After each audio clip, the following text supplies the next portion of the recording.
Recording in progress.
Hello? Dinig po ba ako? Yes, Okay. So let's start na. Good afternoon, everyone. Welcome to Workplace 101, the Rotary Club of San Mateo's August webinar. First, let me introduce myself. My name is Paolo, a Rotary actor from the Rotary Club of San Mateo, and I'll be responsible for hosting this presentation today. And I'm glad to welcome Mr. Miko Lancy T. Hicarte, RPM, CHRP, who will be the speaker for today's webinar. Next slide, please. To introduce our speaker, with over 7 years of corporate experience in the field of human resource, Mika is a results-oriented and leadership-focused human resource professional, mental health advocate, and psychology resource speaker. Currently working as human resource generalist in CIIT, he engages in various human resource work where he uses his expertise in strategic planning, policy development, conflict management, psychological testing, and interpretation, corporate training, and office administration. He is also a graduate of BS Psychology from Pamantasan ng Lungsod ng Maynila, batch 2015. And Miko is now a registered and licensed psychometrician and a certified human resource professional. He is also completing his master's in clinical psychology at the University of Santo Tomas. Now, let us welcome Mr. Hicarte. Hi, good afternoon to everyone, to the Rotaractors as well. Good afternoon sa inyo lahat. Ayan. Paolo, thank you for that wonderful introduction. Hopefully, I can give justice to your introduction. Okay.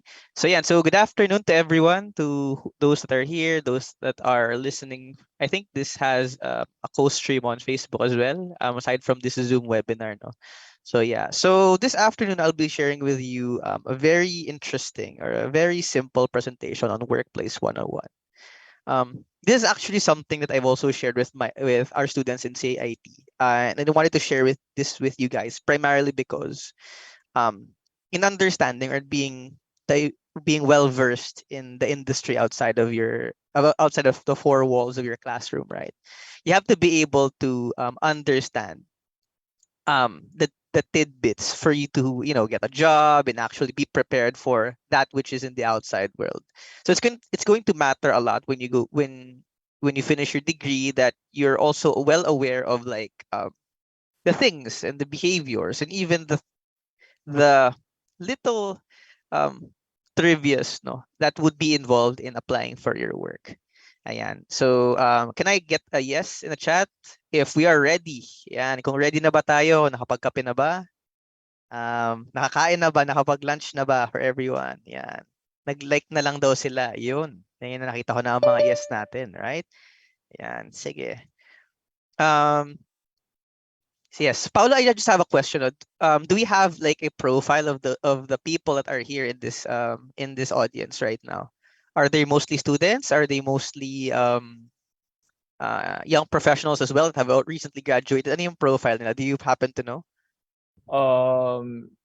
Mostly po yung nag-inquire po is graduating students po.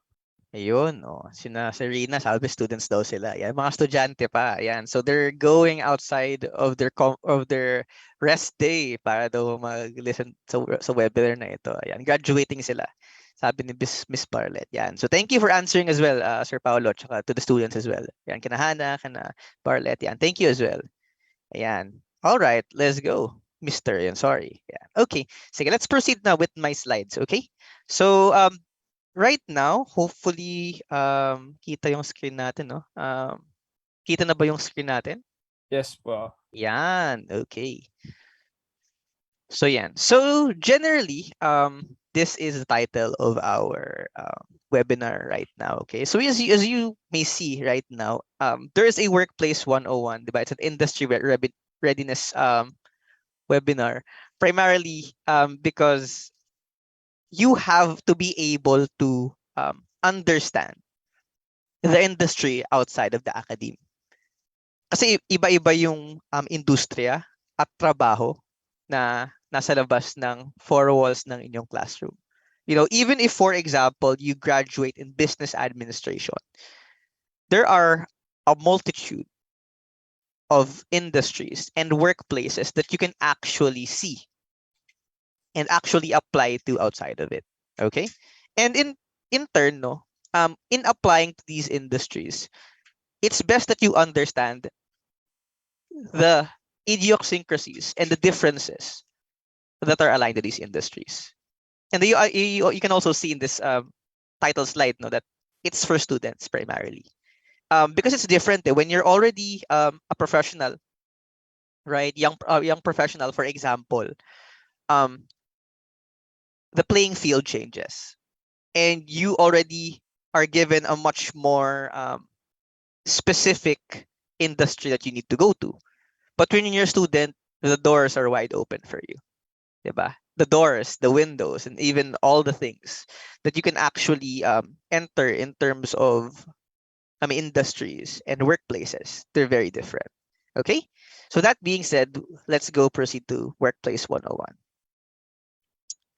Yan. All right. Check natin yung slide. Yan. Okay.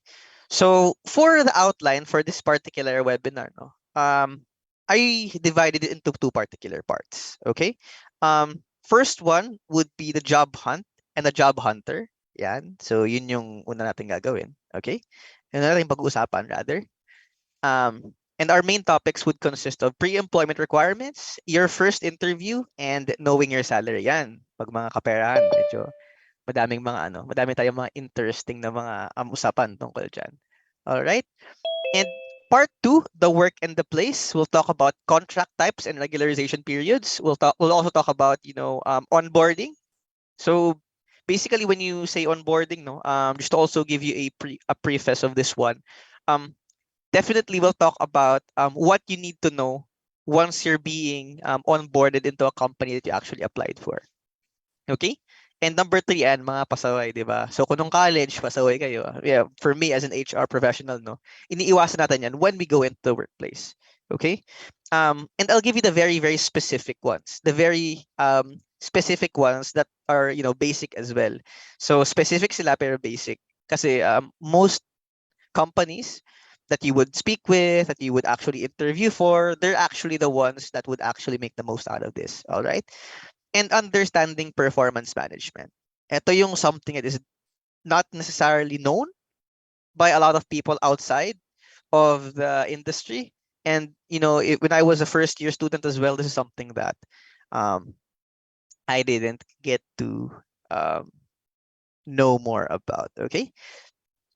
So, that being said, no, usually I have an icebreaker for these kinds of sessions, but given that we have limited time, I'll go through and run through some of these slides really quickly so that we can actually finish and actually get the information required for this particular webinar. All right? Sige, game. Game. Can we type game in the chat? Pag game na tayo, game na. Ayan, pa-type naman game kung G na tayo. Yun. 5? Ayan, game na daw. Ayan, sige, let's go. Sige, so hopefully we'll have a very interesting session. Yung gusto ko yung G. Yan, G tayo dyan, sir. All right, let's go. Okay. So yan.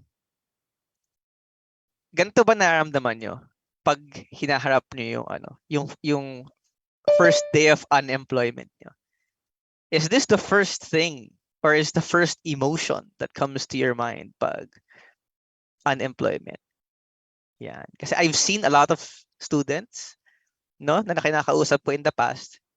Pag first job nila or when they're applying for their first job, ganito yung mga mukha nila. Hindi mapinta. They don't actually know what's going on. All right? They're actually so confused about what's going to happen. And they're also generally confused about what's going on. And of course, if you have comments in the chat, if you find something funny or if you have particular interesting facts or tidbits that you would want to share with everyone here in this chat box, definitely game lang. You can type it, you can send it over to us, I'll read it over, and I'll give you an explanation on why it's supposed to happen. All right? So yan. So during your first job and during the first job of people that I've met, and people that I've actually spoken with, students primarily, ganito yung emotion nila. Hindi nila talaga maintindihan what they're about to feel. Are they excited? Are they scared? Are they worried? Are they, enthusiastic? Diba? So, ang dami tayong masalitang may pipinta sa mukha niya. But generally speaking, when you think about your first job, it's, a mixed bag of emotions. Kasi it's something new, diba? After going through school for roughly, 16, 18 years of your life, right?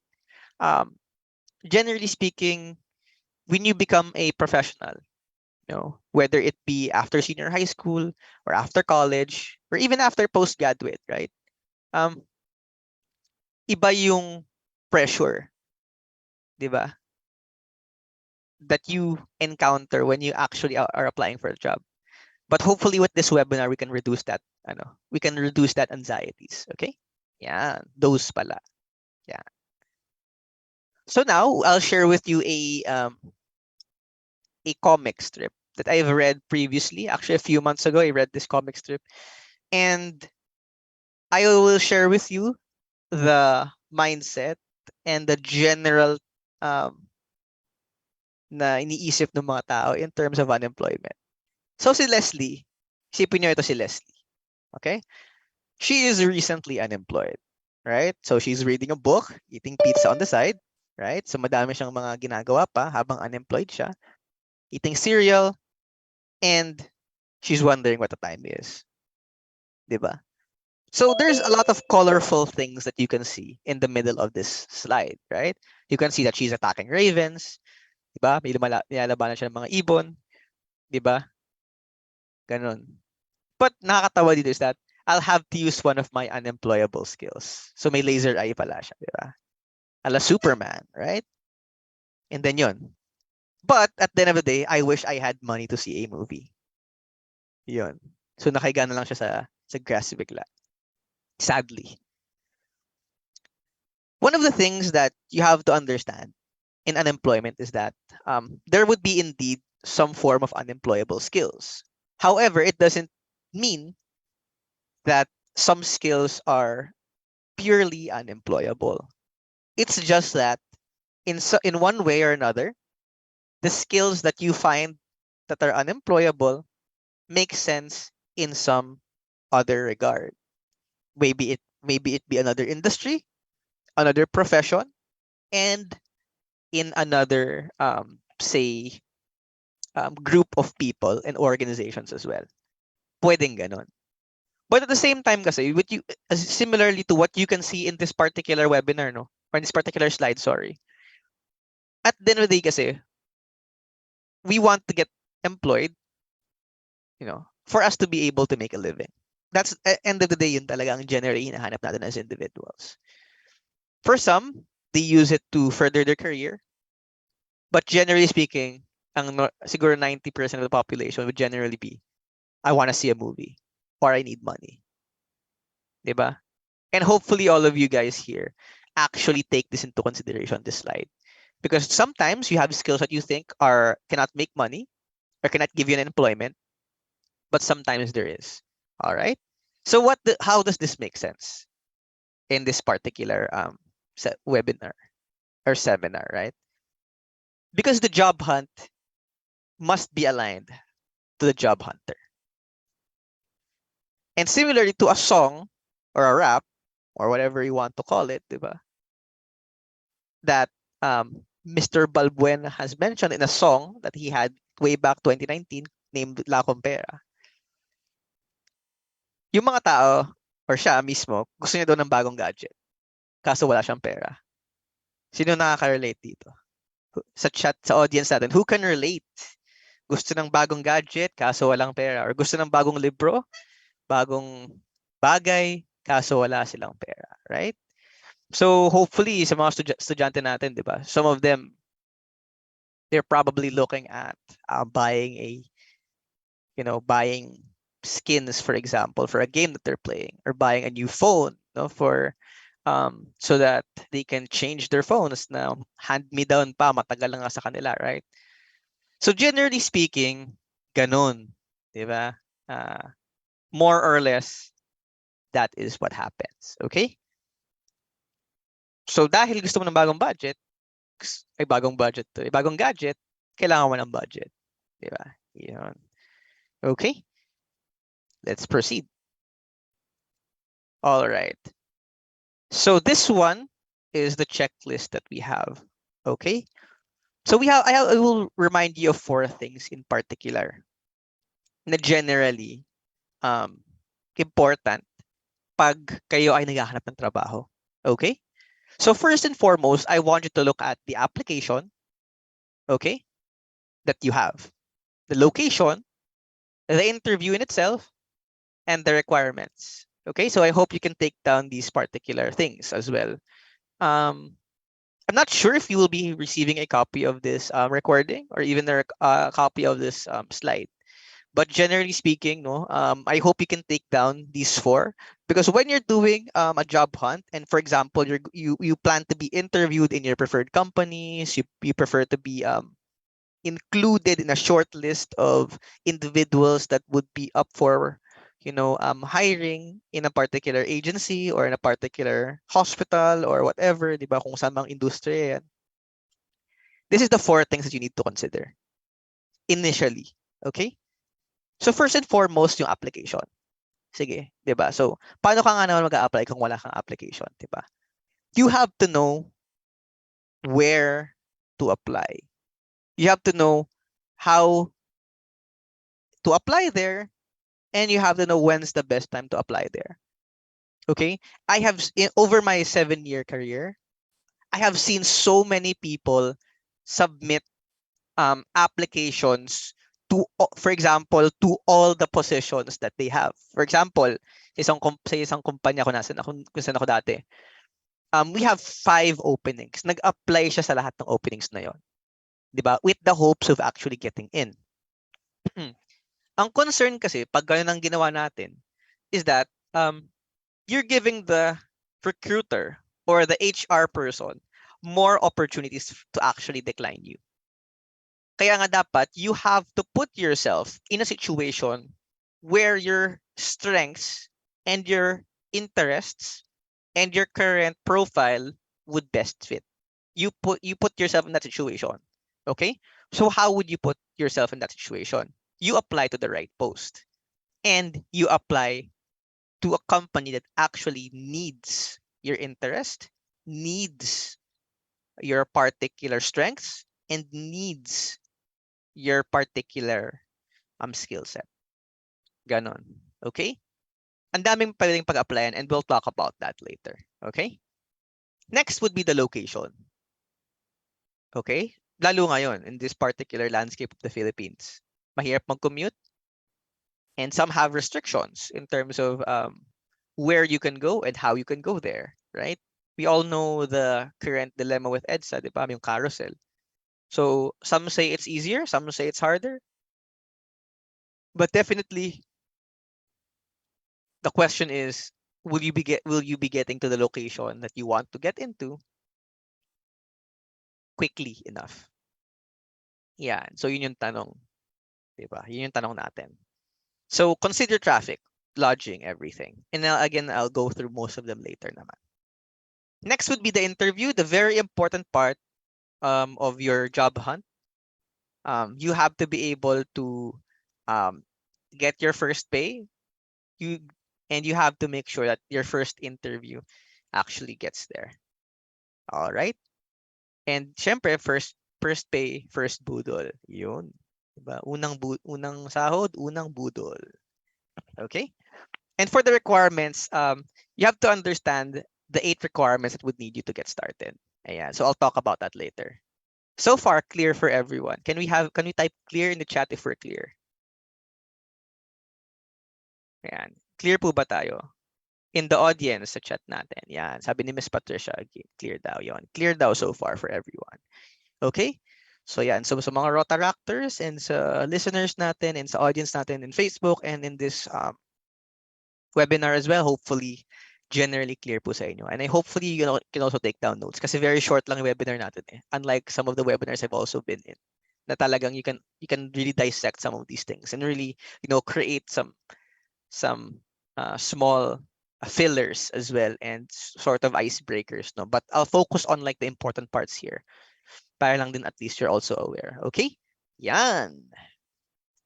So that being said, kanina kung napansin nyo, di ba, sa checklist na to, not everyone has an idea of this checklist. Pagka-graduate nila ng college, swerte na sila to some extent pag makakuha sila ng trabaho within the next 1 month. They're very, very lucky. Even for me, siguro I got a job after I graduated, probably 3 months after I graduated, doon ako nakakuha ng trabaho. It's a long while. Kasi at this time, ang mga kumpanya, naghahanap sila ng tao na may experience na kagad or may knowledge. Which leads me to this particular number. Diba? Only 20%. Diba? 1 out of 5 students are prepared to join the workforce. Diba? Sobrang baba ng number na yan. Actually. That's a really low number. Primarily because, in the first place, in school, what they're taught, is skills that they need in general. And sometimes, in theory, to what's going to happen outside. But are they taught things that they would need to understand when they actually go outside? Diba? Not a lot of schools actually do that. And I'm very fortunate that in our school, to some extent, we actually provide classes that will actually help students get a job. Kasi ang hirap pag dumating ka sa point na naka-15 ka ng interview, dahil mo nang sayang na pera, kaka-print ng papel, 'di ba? Kaka-send ng application, commute papunta sa mga areas kung kailangan face-to-face yung interview. And for example, kung magpapaload ka pa ng internet para lang sa laptop mo or sa 'di ba? Or sa Wi-Fi nyo para lang sa interview, 'di ba? And sometimes you get to buy clothes as well, 'di ba, for the interviews. So just imagine the amount of preparation you need and how much time it would actually save you to actually know some of these things beforehand. Which is why I think that every student has to have an equal opportunity of knowing this so that they have an equal chance of, competing with other applicants as well. Okay? Yan. 20%.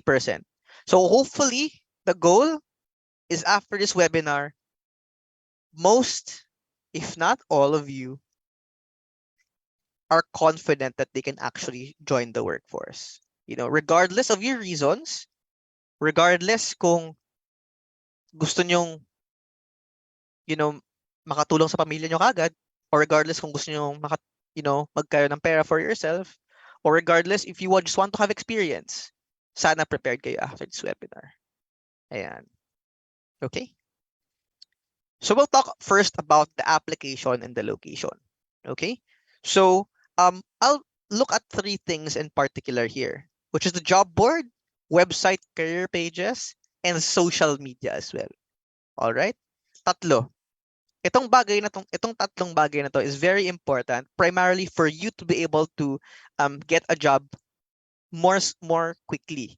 And again, I say this with the utmost confidence that these 3 are your main sources of jobs right now, aside from referrals from your friends, obviously. Itong tatlo. Okay? All right. Number 1. Okay? Job boards. So, most people know about JobStreet. JobStreet, which is a very classic job board in the Southeast Asian region, right? Some people know about Caliber, right? Which is a job board for young professionals, which has recently, or di man recently, more so had more influence in the Southeast Asian region recently. Next up, LinkedIn. LinkedIn is generally a location or a social media platform. Nasa baba din siya actually, nasa social media. That is actually also a job board, but also in some way a corporate social media, depending on how you look at it. There are other places where you can actually look for jobs in terms of job boards. Bigyan kayong sample. Type kayo sa Google, lalabas doon Monster. Lalabas doon Indeed. Okay? There are other job boards out there. And for you to actually find a better chance of getting a job, I would suggest that you go through these job boards as well. Kasi if, for example, you only go to JobStreet, LinkedIn, and even, for example, Caliber, diba? These three are generally high traffic job boards. However, if they are subscribed to other particular job boards as well, nagsisyndicate, basically nagka-transfer sa iba yung job board na yon sa Google Jobs, diba, as mentioned earlier, Monster, diba, Glassdoor. So hopefully you can also check those out. A quick Google search will actually lead you to job boards. And most of them, actually matter. Okay? Kasi some companies, whether it's big or small, they actually partner with small job boards to get better applicants as well. And also to test their platform. Okay? Recently, I had a platform that I tested. It's called Boss Jobs. So yun. It's a free shout out to them, of course. But generally speaking, they have, a decent number of good companies that also are with them. Nagkatry din sila kumuha ng mga applicants from that. So, we could check that out, check all of those out, and find a job from there. Pro tip, okay? Pro tip for you guys, for everyone here in this audience to. Importante na mag-apply kayo sa trabaho na bago. Okay? You're probably wondering why. The chances of you getting hired in a new job is higher than the chances that you can actually, get a job in an old particular job vacancy. Why? Pag nag-apply kayo sa isang trabaho na bago, chances are kayong unang may interview. Alright? Chances are pangalawa, pangatlo, panglima. Ganun ang interview chance nyo. Especially pag fresh graduate kayo. Kasi yung mga fresh graduates, generally speaking, in bulk ang applications. For example, nakalagay sa job board, looking for admin assistant. Yan. Fresh graduates welcome to apply. Ganyan. For example, San Miguel or other bigger corporations. Right? Mga ganon. Accenture, ganyan. There are positions that to be open. And I suggest to you guys that you apply to jobs that are at least 24 hours to 7 days pa lang na bukas. As opposed to 2 weeks, 3 weeks, 1 month. Kasi malamang sa malamang, one is already in the final process of such. Okay? Number 2, website career pages. Sir Miko, bakit kailangan pa mag-apply sa website kung nag-apply na ako sa job board? I'm gonna give you one particular reason. In website career pages, there are emails to the human resources team. Most of the time. Okay? So, if you want to apply to a company, for example, may naisip ka ng kumpanya, whether it be a company you've always liked when you were a child, or it's a big company that your parents actually are interested in, or you're interested in, di ba? Pag pumunta ka sa website nila, meron doon nakalagay na careers page, jobs na page, right? Click on that. Regardless if there is a job that is for you, send an email to HR.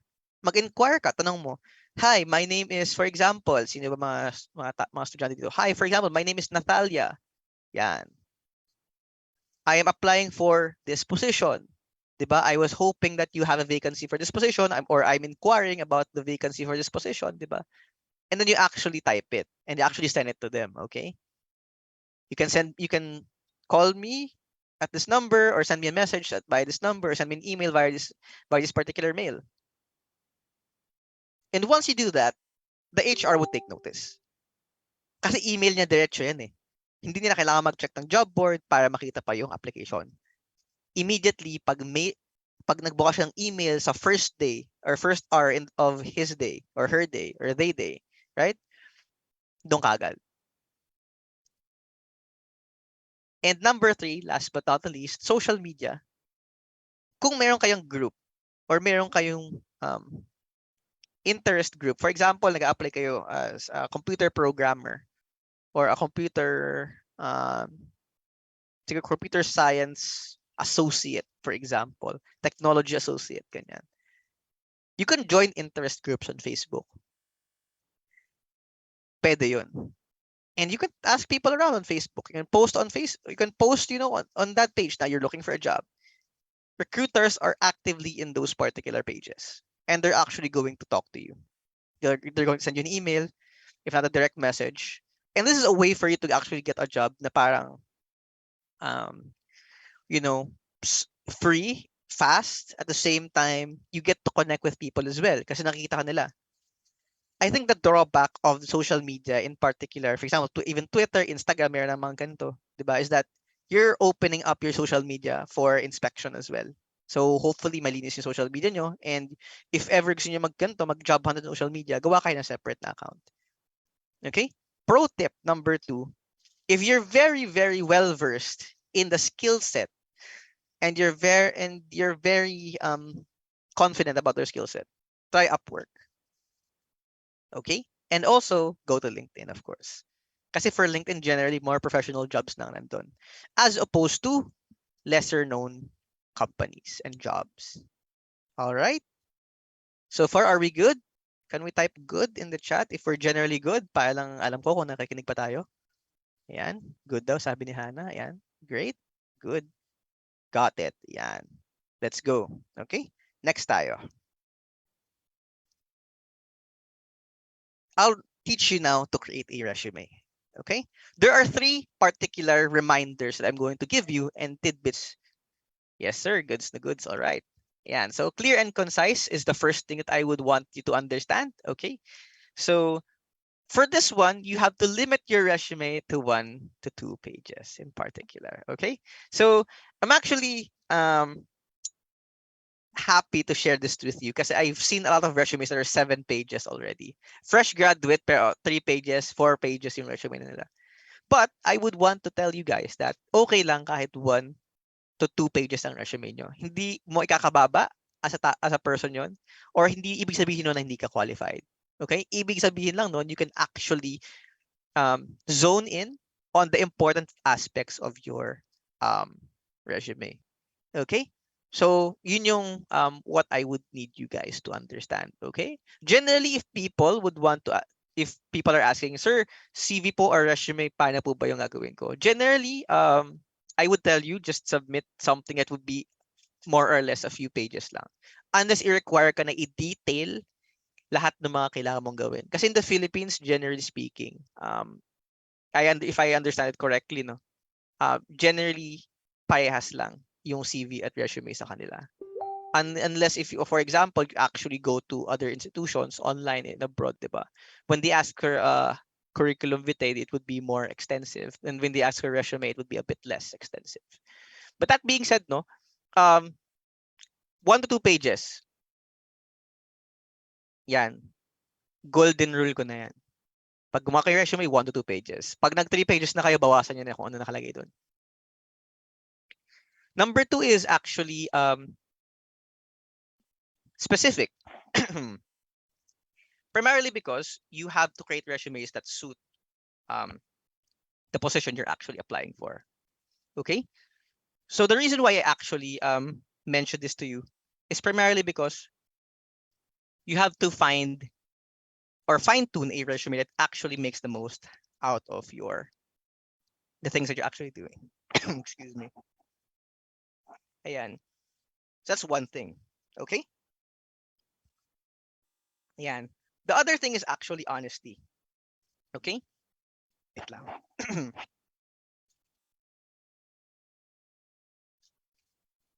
Yan. Sorry, I had to drink kasi I think diretso na ako. Yan. Number 3 is actually honesty.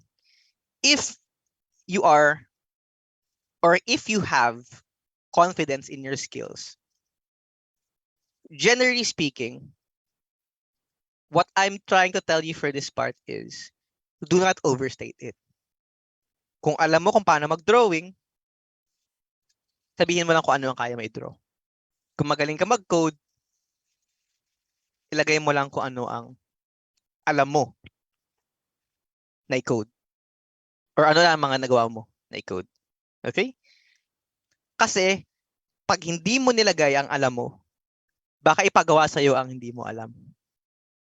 Ang mangyayari doon is, if you start at work, for example, in your first day, or your first week, or first month, and may training, you're lucky if they have training. But if, for example, wala silang training, isaba ka na kagad na sa isang task na hindi mo alam gawin, pero sinabi mo na kaya mong gawin according to your resume, patay tayo dyan. That'll be a concern immediately. So be honest about your skills. Don't overstate and be honest. So for a resume, this is from novaresume.com, which is probably a good site that I've seen so far in creating resumes. No, the ideal resume format is generally something like this. Okay, so kung napapansin nyo, for the personal information part on the left side, there are 3 things that you need to put only. Okay, your full name, okay, not your IGN or your in-game name, unless you're applying for actually a work aligned to that, to a gaming industry. Put your full name. And sometimes I would suggest you also put in quotation marks your nickname. For example, ito si Lilibeth Andrada. Diba? So si Lilibeth, for example, Lily ang kanyang nickname. Lilibeth Lily Andrada. Ayun. Para at least yung mag-interview sa inyo, hindi na itanong kung ano nickname mo. Though for sure tatanong din yun. Number 2 is contact details. Ito, I'm gonna give you a pro tip for this one. Do not put an email that you've used for social media. Okay? And do not put an email, do not put an email that is not formal in nature. Like for example, ang pangalan, ang social media email ni Lilibeth Andrada is Betty Boop Andrada @gmail.com. Iwasan mo yun. Or for example, Beth Andrada. Ganon. Diba? @gmail.com or @yahoo.com.ph. Concern yun. Kasi you have to present yourself or step forward as an individual that actually comes off as professional. Okay? Importante yun. So, for example, ang pangalan mo is, for example, si Serena here in this audience, no? Serena.imperial@gmail.com. Okay na, tapos na, di ba? Or Serena Imperial 24, for example, kung birthday mo is 24, okay na yun. But don't put like other interesting like tidbits of your name as well. Huwag mo nang ilagay yung iba pang palapok. Para at least madali din maalala nung interviewer.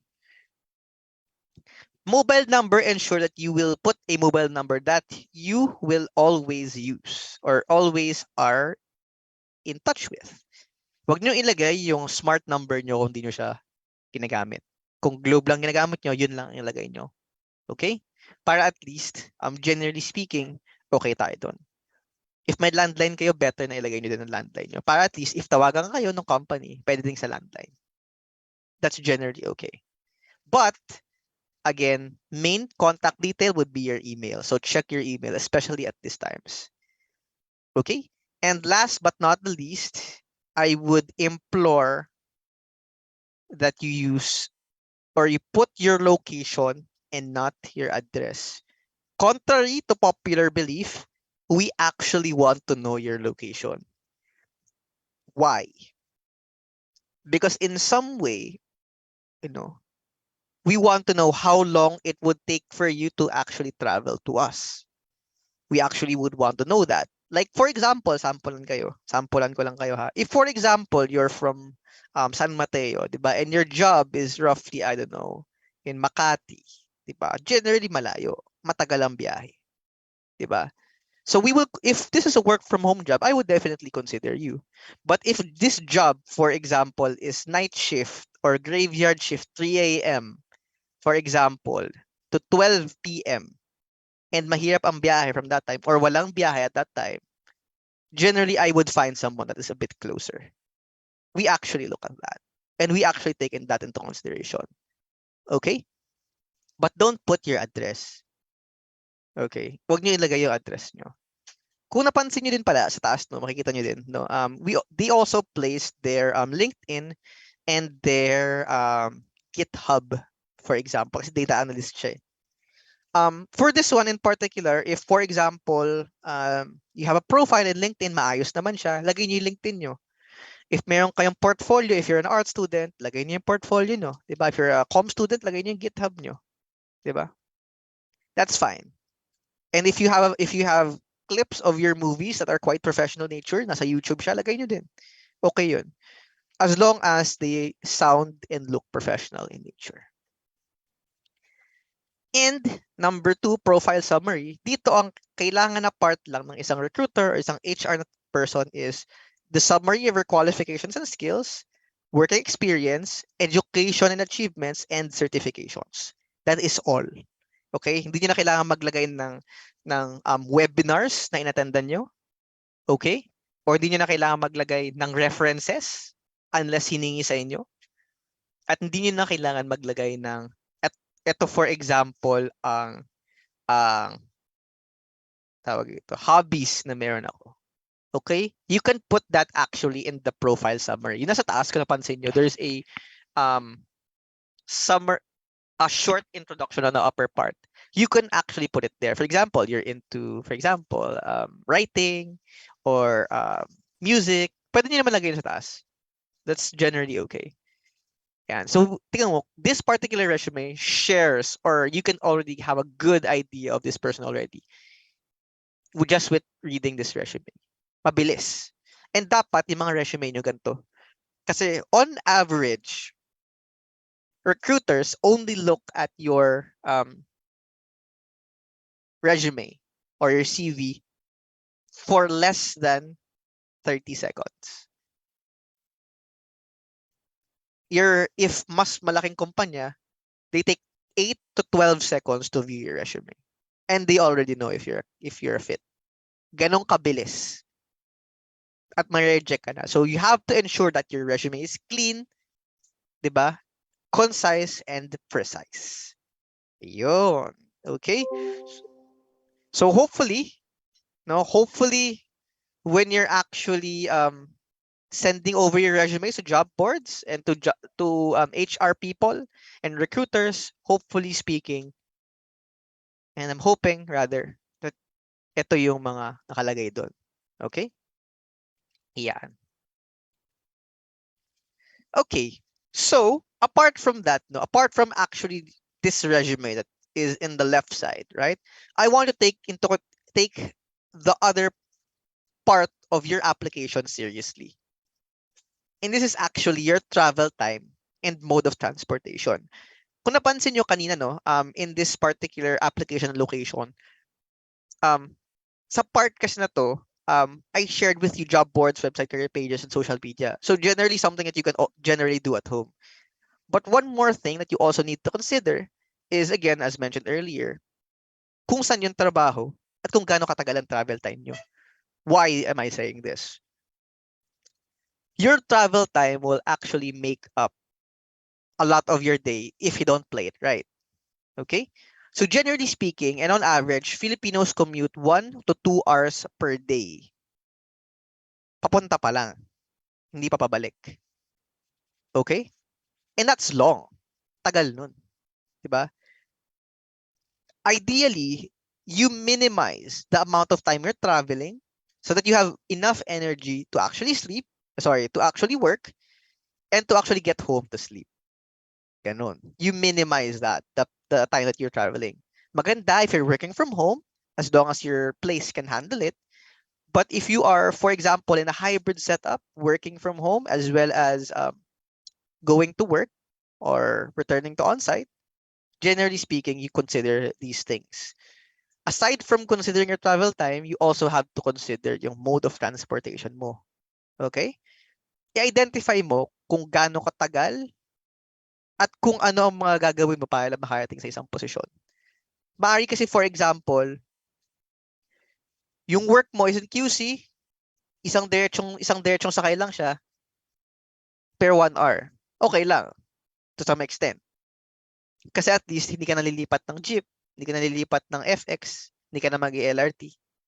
Diba? Pero if, for example, Manila lang siya to Manila, for example, ang trabaho na bibigay sa'yo, pero 3 sakay, mahirap din yun. Mas mahal pa siya kaysa dun sa isang 1 hour lang na ride. Halos. Diba? Or even if they're equal, the amount of stress and the amount of time na maghihintay ka just to switch is different. Okay? Ayan. So take these two into consideration. Because if you do not take these two into consideration,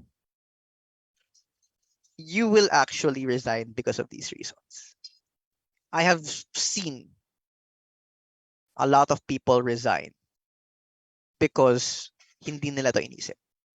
And dapat pag-isipan nyo siya mabuti. Regardless if 5 days a week ka papasok or 3 days a week ka papasok or 6 days a week ka papasok, take this into consideration. Okay? So yan. All right. Before I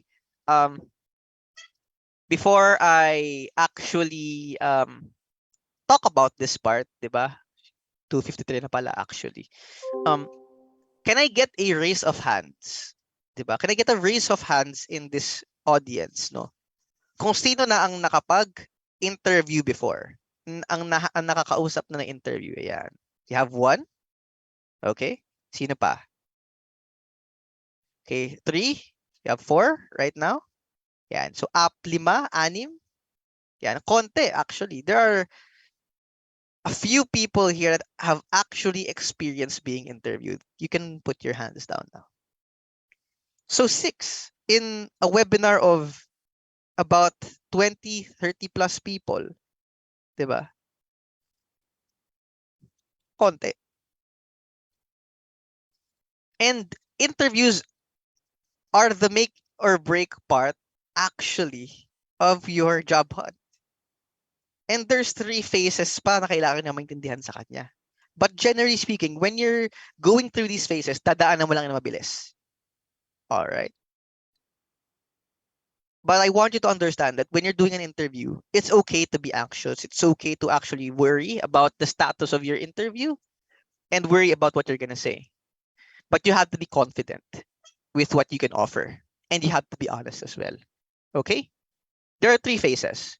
Number 1 is the BG or background phase. You have to research, no? You have to research on the company that you're actually applying for. Okay? I'm gonna put it as simple as that. Kasi yun na talaga siya. Magbasa muna kayo sa kumpanyang ina-applyan nyo.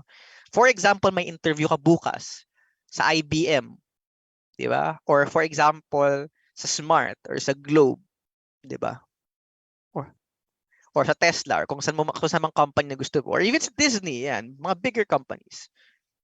Basahin niyo yung history nila, basahin mo kung ano yung opening nila, at basahin mo kung ano ang hinahanap na talaga nila. Okay? Put that into your coconuts and into your head. Number 2 is the IV, the interview phase. Increase your preparedness for the interview.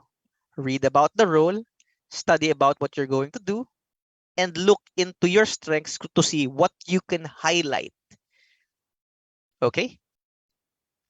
For you to be able to be a better individual when you're already interviewing.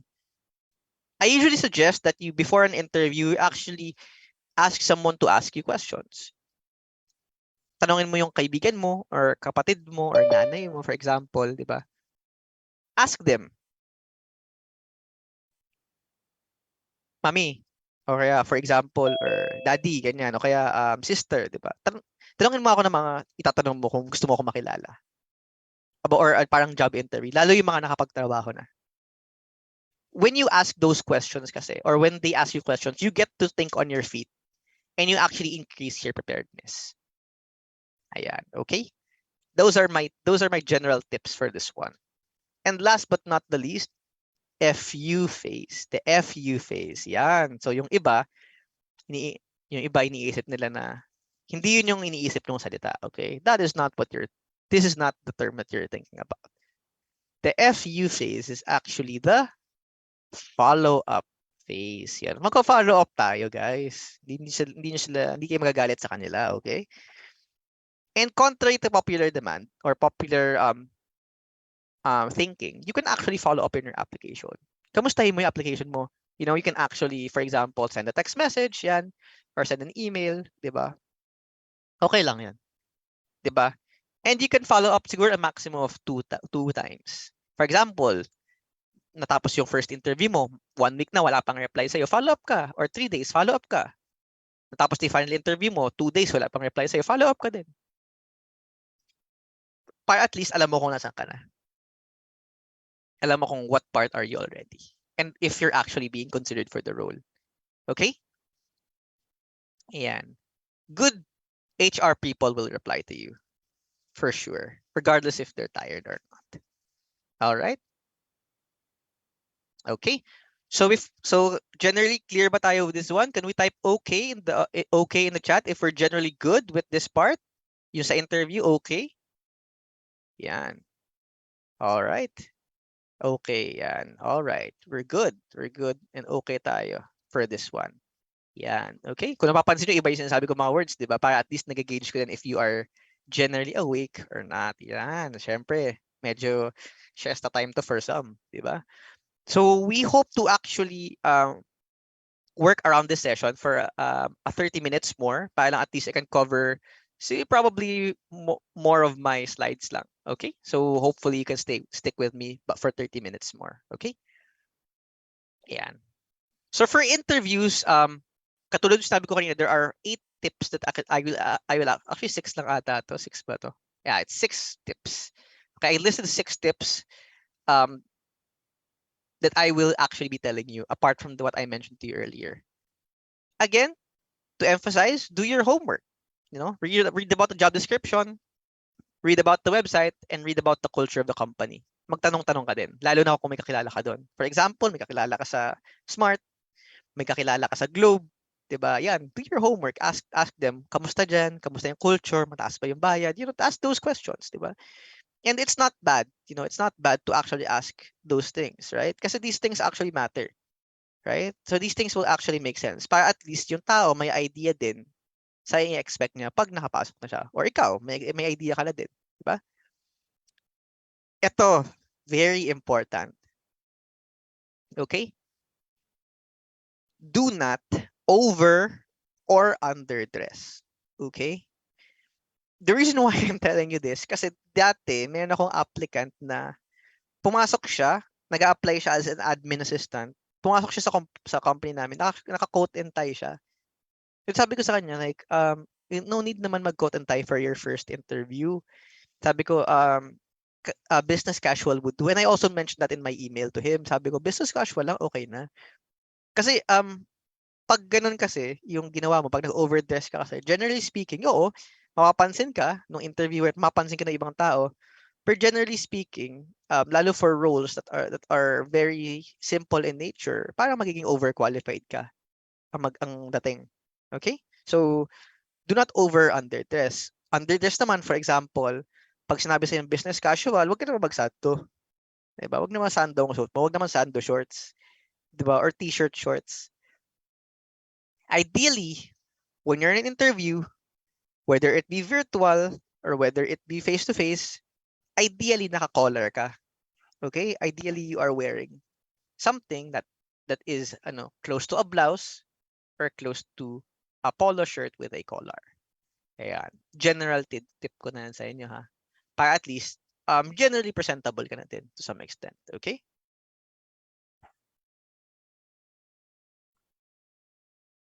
Number 3 is go and do listen and do respond. Okay? So, pag sumasagot ka ng isang tanong, wag mong paikot-ikutin na yung sarili mo. You can definitely share some parts of your personality and even the things that you do to be able to do better in the interview. But don't run circles around the question. Don't dodge the question. Pag hindi mo alam ang isang bagay, sabihin mo, for example, Miss Molly, actually, hindi ko po talaga alam. I'm not really familiar with that kind of software. However, if I understand it correctly, I actually know about a similar software which also does this and does that and does that. Pwedeng ganun ang gawin. And that won't definitely hurt you. And you can definitely say, I'm actually willing to learn more about that, given that in the previous engagements that I've had or previous internships that I've had, I was actually exposed to this already. And I actually learned it in a certain number of weeks, given certain tasks as well. Okay? Ganon ang pwede nyo gawin. And do listen, okay? Don't respond habang nagkatanong pa lang yung tao. Respond after the question. Okay? So for example, nagtanong siya, what experiences do you have that make you best fit for this position? And what, sir, kasi ganito po yung ano ko eh, ganun agad. Yun, wag naman ganun. Okay? Hindi pa siya tapos eh. So make him finish. Okay? Make him or her or they finish. Okay? Number 4 is do not falsify info. Be a person of integrity. And again, as mentioned earlier, be honest. Whatever you know, put it there. Whatever you don't know, put it at the back of your head. Okay? Ganun lang siya. Number 5 is do ask questions. Ask about the role, ask about the job environment, the team, and clarify vague statements. What I mean to say by vague statements, for example, sinabi sa'yo na, papasok ka dito actually 5 to 6 times a week, or minsan 1 week, ganun. So you clarify those kinds of things. Kasi you have to know kung, ay ma'am, sir, 7 days a week po ba yung pasok? Or 5 days lang po talaga? Or tuwing kailan po ba ako babayaran? You have to ask those questions. Hindi pwede na parang, tatanong mo yun pag kung kailan nandun ka na sa trabaho. You ask it during the interview phase. Okay? And you ask about the role, anong ginagawa niya, sinong kasama niya sa trabaho, di ba may team ba siya? Okay? Kung yung team ba is very traditional, very modern, or very open, di ba? Tanungin mo yung mga bagay. Kasi lalo if yung interviewer mo is generally open with these kinds of things, matutulungan ka niya to pick a job that you would like, lalo pag madami kang offers. Okay? And lastly, as mentioned earlier, do not speak over the interviewer. Okay? Do not rush to assumptions and explain properly. Ayan. So, sa madaling salita, yan. Huwag mong uunahan ang sinasabi ng isang tao. Huwag mo siyang pangunahan. Wait for him to finish. Ayan. Okay? So ito, I get this question a lot, so I'll share it with you guys, no? For employment requirements, generally, what you would be needing, no, is a PSA birth certificate, diba? Dati NSO, ngayon PSA birth certificate. Now you can actually get this from malls as well, or from your nearby PSA outlets. NBI clearance, you can actually get this online right now. So definitely, mas mabilis yung processing nito as compared to dati. Or there are also nearby satellite malls that actually have this. Okay? Main branches I think is in Taft as well. So kung gusto niyo puntahan yon at di kayo kaya niyo mag-commute punta doon. Okay? Diploma and transcript of records. Again, this one it would depend on the company if actually you would need to submit this in soft copy or in hard copy format. Okay? And the reason why kailangan to ng company kasi actually it's being used for ranking of your salary. May ganun talaga siya.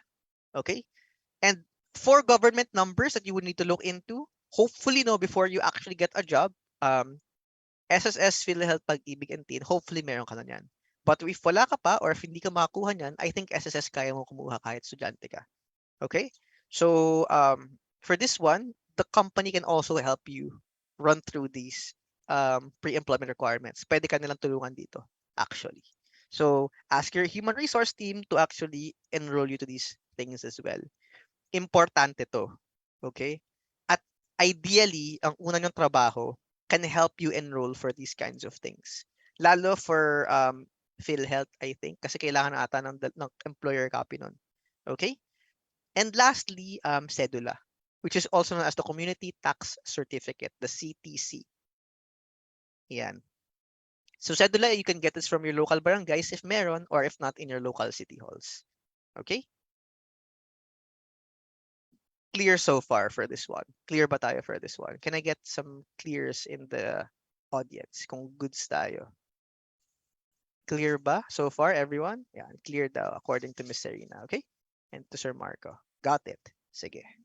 Ayan. Ito ha, picture nyo na yan. Ayan ang kailangan nyo. Sure ako dyan. Okay? Meron pang iba na request ang mga companies, pero ito yung pinaka-main na request nila. So, you're probably asking this question right now. Given that nasabi ko na sa inyo yung process and nasabi ko na sa inyo yung employment procedures and requirements.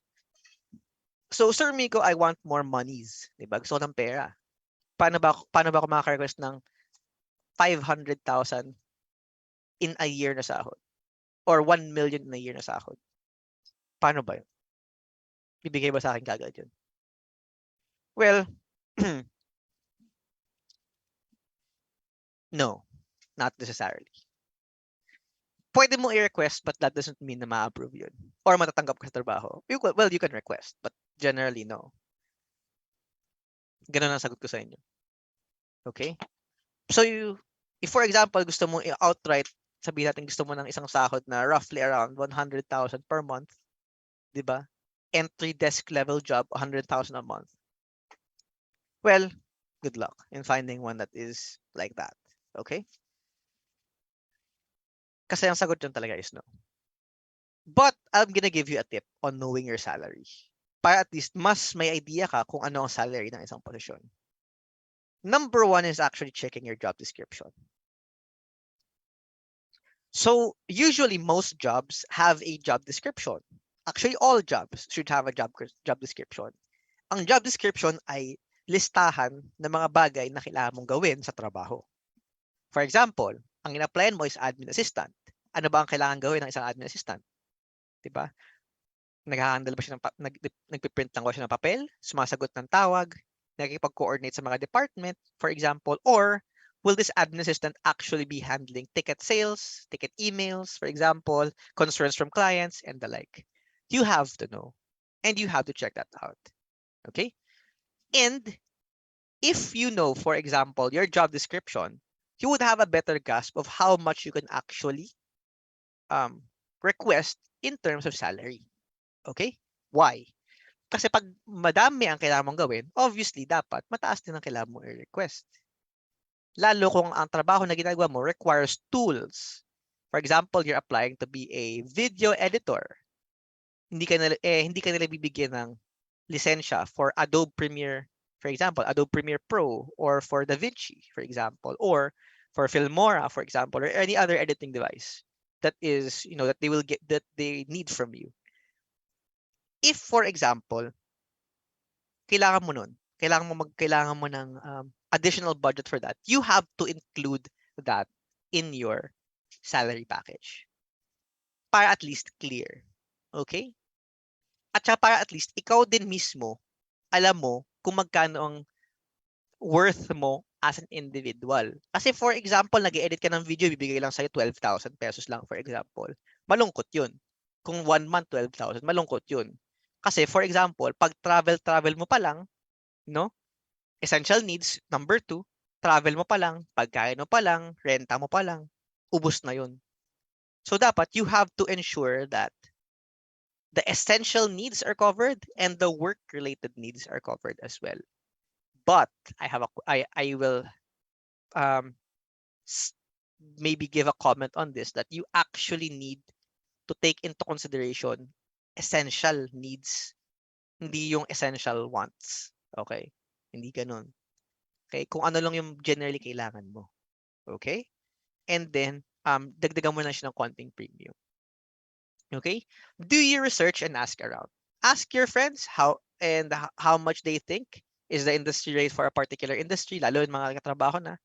Ask them if they're, ask them if the pay is generally good, especially given the location, for example, the cost of living, di ba? And ask the HR, magkano po ba salary range for this role? And see if you're amenable to that.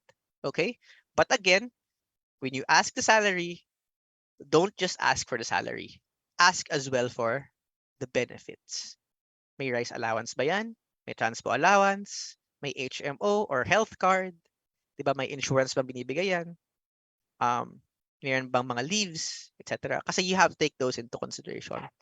All of those into consideration. Okay? Ayan. So yan ha. So pag sahod, ganyan yung siya iisipin. Huwag lang yung mag-drop lang kayo ng magic number na gusto ko ng 75,000 a month. Kakaalis ko pa lang from college. Ganon. Wag yung ganon. Okay? Or wag yung 5,000 po, okay na ako. Kasi you're cutting yourself too short or you're overestimating what the role entails. All right? Ayan. Okay? So part 2, we're finally in part 2, no? 17 minutes to go. Generally speaking, the work and the place, okay? So this has happened previously to a lot of employees that I have, right? So usually pag first day nila, ganyan sila. Thank you so much for the opportunity, etc., etc. Pag 100 first day nila, parang, pwede ba kitang bigyan ng additional na trabaho? Sabi nila, do I have to? Kailangan ko ba yung trabaho ngayon? That's gonna be a concern, of course, right? Kaya maging concern. And minsan, ganito pa. Nung simula, parang iniisip mo pa kung professional ka, and then at the end of the weeks, ikaw na yung pasimuno ng YouTube sounds sa office nyo or YouTube music sa office nyo. Generally, it depends on the company if this is fine or if this is not. But again, you have to look at the culture and the place. Basically, the work and the place. Ganun lang siya sa simula. Okay? Ayan. Okay? So sa work and the place, one of the first things I will discuss with you is actually the contract types that are aligned to it. Tatlo ang di-discuss ko sa inyo, okay? But generally, there are more when you're outside, okay? First and foremost, I will discuss with you probationary contracts. Ang probationary contract ay mga kontrata that generally leads to your regularization at meron sa mga benepisyo that are otherwise given to you. May SSS contribution sila, PhilHealth contribution, Pag-ibig contribution, and the like. Okay? These are basically government agencies that will help you loan or help you in day-to-day living in the future, obviously. Okay? Pag probationary contract, ito yung mga full-time na trabaho. Ito yung pag after 6 months, after a year, after 3 years, ma-regular ka. Pag nag-regular ka, hindi ka basta-basta pwedeng tanggalin sa trabaho. Alright? Pag period-based, ito ang mga kontrata. For example, nakalagay, period-based admin officer, period-based counselor, o kaya project-based recruiter. Ibig sabihin nito, kaya siya project or period-based, meron lang siyang oras. Kung kailan bibigyan ka na ng opportunity. Whether it be 3 months, 2 months, 6 months, a year, it depends. Okay? Nakalagay dito, may lead to absorption or probation. Ibig sabihin nun, pwede kayong ma-convert into a probationary contract. Okay? So, independent contract naman, part-time. Basically, ang tawag sa inyo ay freelancer. Pag freelancer kayo, ito, commission to, or certain na salary lang on a particular span of time. Okay? Meron ka lang mga requirements. For example, 5 hours a week ka lang papasok or 8 hours a week ka lang papasok. Okay na yun. Okay? So, Sir Miko, di ba mas maganda pag probationary contract ka? Depende, actually. Merong mga tao that actually prefer period-based contracts kasi they have to, for example, nag-ano lang sila, they will be taking a board examination after 6 months or 4 months. Period-based contracts for them are generally okay pag ganun. Yung probationary contracts, if you want something more stable, Pag independent contractor, pag madami ka namang racket. Iba-iba yan. And dapat alam mo kung ano yung gusto mo dyan sa tatlong yan. And kung ano ang kailangan mo at a certain amount of time. Okay? Ganon siya. Generally, good so far? Can I get... Ayan, 2 years na intern po bago maging RT. May mga ganon din. Diba? May mga trabaho din ganyan that actually require you to actually be an intern first before you actually get absorbed or get rules as well. Ayan, may ganon din talaga. But again, these are practices of the industries that you're in. So you have to also understand that. Okay? So, sabi ni Zogni, sa mga nag-Genshin Impact dyan, diba? When there's a contract, nothing can be allowed to slide. If the contract is not followed, then it is broken. Sabi ni Geo Daddy Zonglia. Yan. Geo Arcon pala, sorry. 2021. Last year lang yan. Sa isang event. So, contracts are important because if there's no contract involved, kabahan na kayo. Because that means that there is no anything can happen outside of the contract. For example, sabi nila 20,000 ang bayad na sa inyo, pero 10,000 bigay nila. Wala kang magagawa. So, maganda, mga ganito mga bagay, mga kontrata. And lalo yung mga long-term engagements, mayroon silang rules and regulations and clauses under it. Ayan. So for onboarding, 3 things lang ang kailangan nyo malaman sa onboarding. Actually, 6 pala to. This is 6 things you need to know in the onboarding. Know the history of the company. Okay? Know about the company and the location. Generally, ito ang i-expect mo pag ino-onboard ka na. Okay? Aalamin mo to. Okay? And dapat malaman mo to pag nandun ka na sa opisina nyo. Okay? So, know about what is the history of the company, how did they start, sino yung boss, sino yung managers, know about the mission vision of the company, what do they plan to do, yung industry ang kinakabilangan nila, and know where are they located and where are the specific locations in the company that you want to be in. Okay? Saan ba masarap tumambay after work? Kung sa loob ng opisina, naghihintay ka ng office mate, di ba? Kung saan pwede kumain, saan yung pantry, saan yung ref, kung may ref, di ba? Mga ganun. And of course, you have to know the people. Kausapin mo yung mga tao. Know them, what they're doing, and how they can help you. Know about your role, your job description, and what you need to do going forward. And what are the tools aligned to you. And the policies as well. Ano ba mga policy yan? We'll get into that in a bit. Ito yung mga policies. So for policies in particular, 4 lang ang bibigay ko sa inyong guide. Okay? Number 1, attendance and punctuality. Huwag kayo malalate, huwag kayo lagi mag-absent, huwag kayo laging maggumawa ng rason para mag-leave at mag-absent kayo. Unless mayroon na kayong leaves and absences or leave credits na pwede sa inyo. Okay?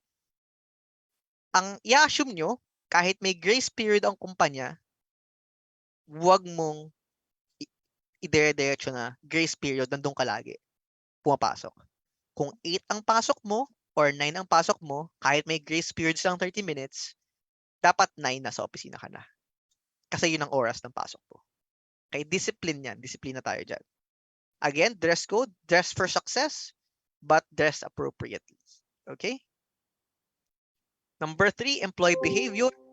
Generally speaking, sa madaling salita, huwag kang mang-away at huwag kang madaling mainis sa mga tao. Talk to your manager pag may problema. Talk to your coworker pag may problema ka sa kanila. Alright? Ganun mga bagay. Okay?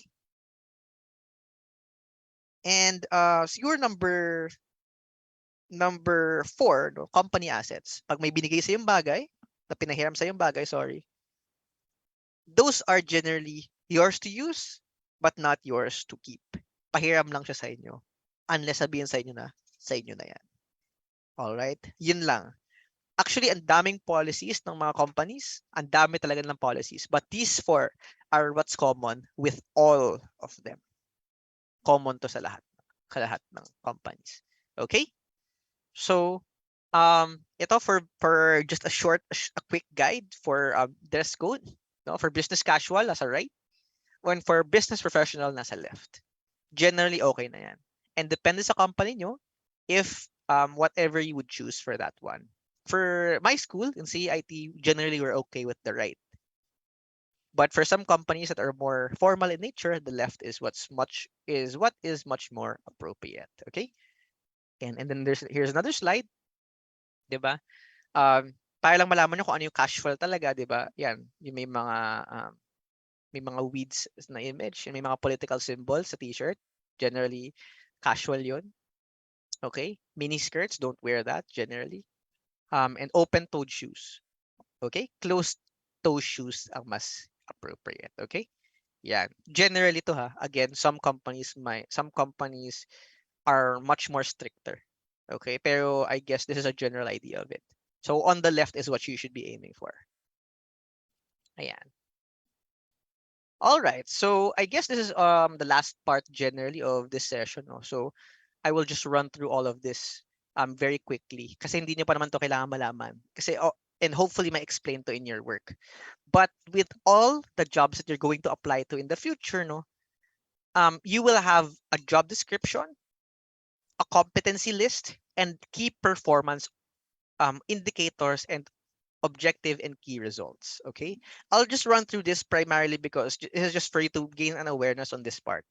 All right. Again, lahat ng mga trabaho na apply nyo has a job description. This is what it looks like. A summary of what you need to do and responsibilities that you need to address. Okay? Ito yung pinakailangan nyo. Alright? Ganito lang siya. So lahat ng mga trabaho may ganito. Next up is a competency list. So in a competency list, these are basically numbers that are aligned with your particular job. Okay, may mga ganito. So not all companies have this, but good companies and companies you should be applying for to some extent, no, generally have this talaga. And maganda to kasi maiintindihan nyo kung saan kayo magaling sa trabaho nyo. Okay? Next is a KPI. Basically, what makes your work important. Usually, ang KPI is what determines if you are doing your work properly and well. These are numbers generally. Okay? So, iba-iba yan for different sample to. Yung mga nakikita nyo on your screen, these are samples of what KPIs are in general. Okay? And as a recap, ito mga pinag-usapan natin ngayon. Alright? So that being said, magbibigay lang ako ng short na bonus sa trabaho, no? When you're communicating or when you're talking to people in your workplace and even at school and even outside of it, even to your significant others, when communicating, make sure to be both clear and precise. You have to understand the tone of your voice and if your intent is similar to the way you present it with others. Mas importante to the more that you actually get to assimilate, no? And get in touch with people in your workplace. Kasi yung mga katrabaho nyo, understand that lahat sila na nandun, gusto nila magtrabaho. At the end of the day, they want to go home to their families. So you have to be able to communicate in such a way that would not jeopardize your relationship with them. Okay? So that's going to be my last statement for today. So again, I think we can open the floor for Q&A, no? For the Rotaract members here, can we open the floor for questions already? Yes po. Yes And po. unless may questions na kayo na in place. Yeah. Ito po, may nag-send po through chat from Yun. Patricia Alburo. Sabi niya po, is it required to have a contract for apprenticeship or internship? If yes, how do you politely ask for a contract since I have finished my first 2 months of apprenticeship without a contract but was offered an extension of another 2 months? For context, naging prof ko po yung boss ko. Yan. Okay, may ganyan. May ganyang mga tanong. Okay. Generally speaking, pag internships kasi, generally talaga, may kontrata talaga yan. And yan yung masama, or hindi mo masama, no? Yan yung kasi yung concern pag nag-internship ka or nag-apprenticeship ka sa isang kakilala mo. Kasi generally, mutual trust and respect na lang yung magiging form of ano nyo kontrata nyo. Kumbaga relationship nyo yung kontrata nyo, kumbaga. 'Di ba? But what I would suggest is that pag mga ganyan mga significant na mga internships or apprenticeships, what I would suggest with you in particular, no? This is Patricia, no? What I would suggest with you in particular is after the internship, dapat mabigyan ka. Okay? Kung hindi man kontrata, proof na natapos mo yung kung ilang hours man yun, yung apprenticeship mo. Okay? Generally kasi dapat before, para at least alam mo yung kailangan mong gawin. Pero at the same time kasi, after pwede din to some extent. Basta, may proof ka na nag-apprenticeship ka. Kasi kailangan mo yan for work. No worries, Patricia. Sa mga participants, pwede na kayo mag-type sa chat or pwede nyo i-on yung mic nyo if you have questions sa ating guest speaker.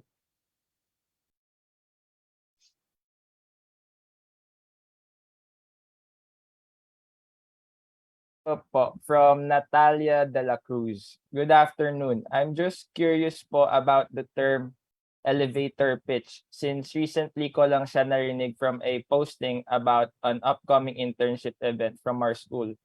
As an HR professional, what do you think is a strong or effective elevator pitch? Strong or effective elevator pitch. Okay. Actually, kayo talaga makakapag-determine what a strong elevator pitch is. Kasi ang elevator pitch kasi is generally your profile. Generally what you can offer to a company. 'Di ba? Ganun siya to some extent. And actually, kaya pinapauso ang term na, well, hindi pinapauso, binibigyan ng linaw or buhay ang term na elevator pitch. Primarily because ang dapat yung first impact or first talk mo with the HR recruiter, dapat meron ka ng mabibigay na information that would otherwise make this person hire you. Kasi generally speaking kasi pag binigyan ka ng opportunity to do an elevator pitch or to tell something about yourself, you should be able to highlight your key strengths, what you know, and what you can do, what you can know and what you can do, as well as who you are as a person. Like for example, hi, my name is Miko. I am a 27-year-old graduate of BS Psychology in Pamantasan ng Suda, Maynila. I'm well aware of this, and that, diba? And currently, I'm also well inclined with this and that, diba? I've had the opportunity to do this in my previous work and in my previous experiences, and I'm also interested in arts, design, ganon, computer science, etc. I don't think kasi there's one effective pitch, but it's more of like the delivery of your personality is what makes an elevator pitch generally good. So highlight your strengths, diba? Highlight what you can do, and that would definitely be an elevator pitch that's good already. Okay? Hopefully I answered your question. Natalia to, no? Ayan, hopefully.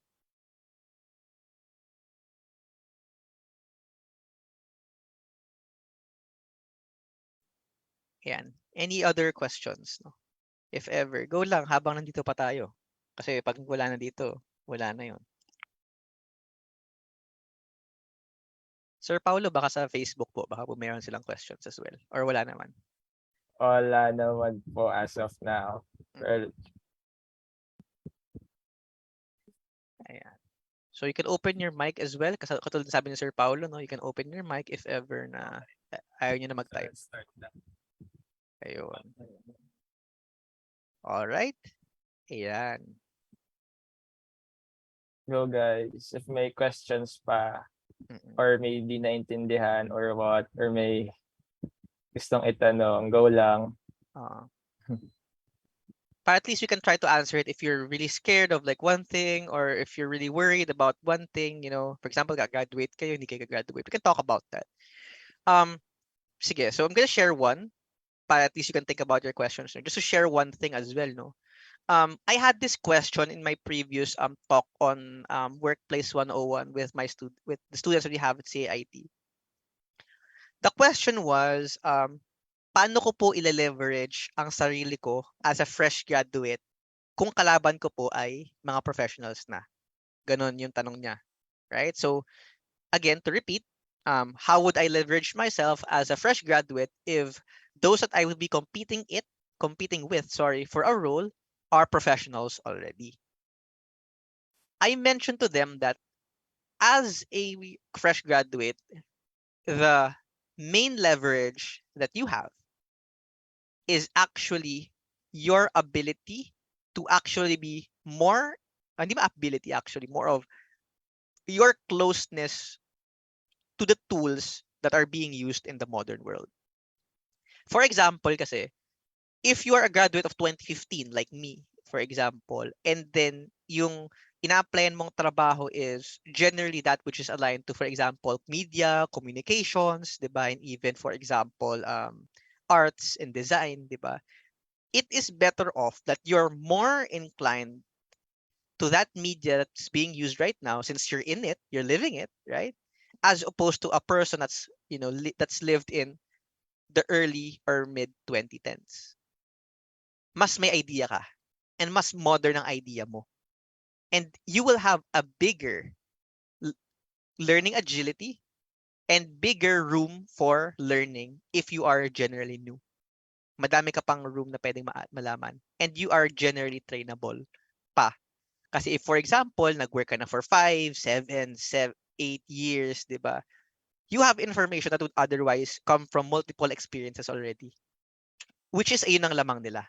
May best practice sila. Ikaw naman, lahat ng creativity sa mundo, meron ka.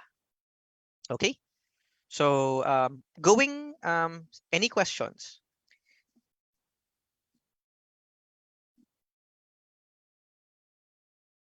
Ayan. So, mukhang wala na, Sir Paulo. Okay? Ayan. So, if there are no more questions, let us proceed sa giving up certificates sa ating guest speaker. So,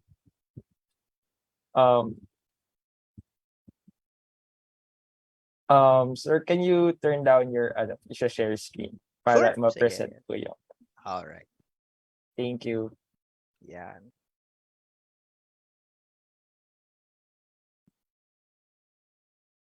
Next slide, please. Ayan.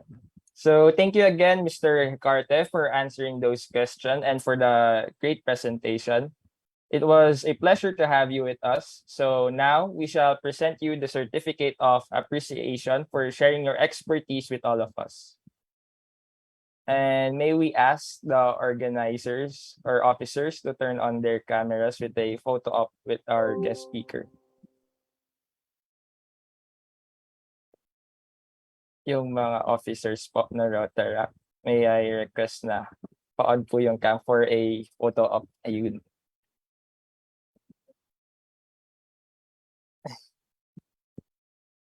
Ayun.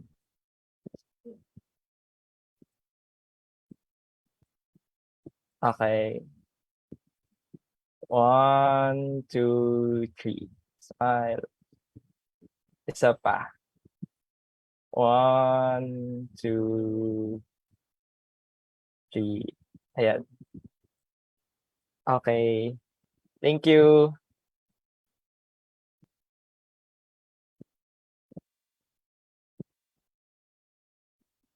Okay.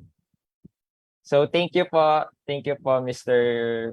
Miko, for giving us your time para makapag-present. Very very insightful and helpful, mas lalo na sa mga graduating students. Thank you also for having me, and good luck sa ating mga Rotaract members, and also to those that are, going to be entering the workforce. Yan, good luck sa inyo, di ba? Yan. So everyone, this concludes the webinar. So before going, we would like everyone to post a picture with us. And if you want to share your pics or learning from this webinar, use our official hashtag RAC San Mateo and tag us sa mga social media posts niya. And thank you all for attending. We hope you have learned and enjoyed this presentation. Tas yung certificates of attendance shall be given out after you answer the survey form. And pa-open na lang yung mga cam guys ng mga umattend para makapag-photo op tayo.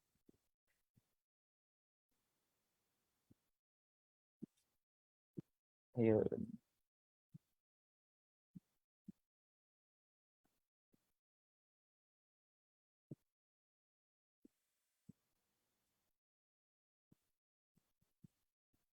Okay, okay na ba lahat? Nakita na natin ang ating mga attendees, 'di ba? Ayun. Nagkagandahan at nagpupugian ng mga attendees, 'di ba? Na sa isang Sabado, 'di ba? Gusto talagang makakuha ng tips to get a job, 'di ba? Okay, happy for you Okay. guys. So wala na bang habol guys yung iba? Okay, so okay, let's start. 1, 2, 3, smile. Okay, isa pa.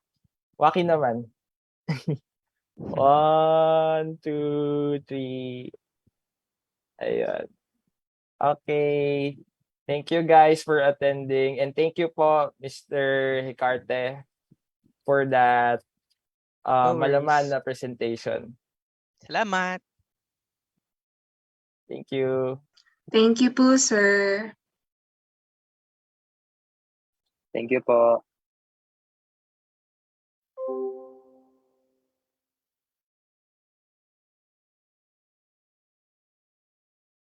Recording stopped.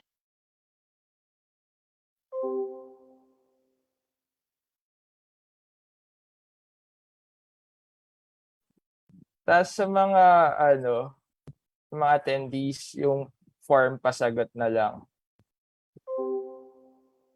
Thank you. Bye guys, ingat.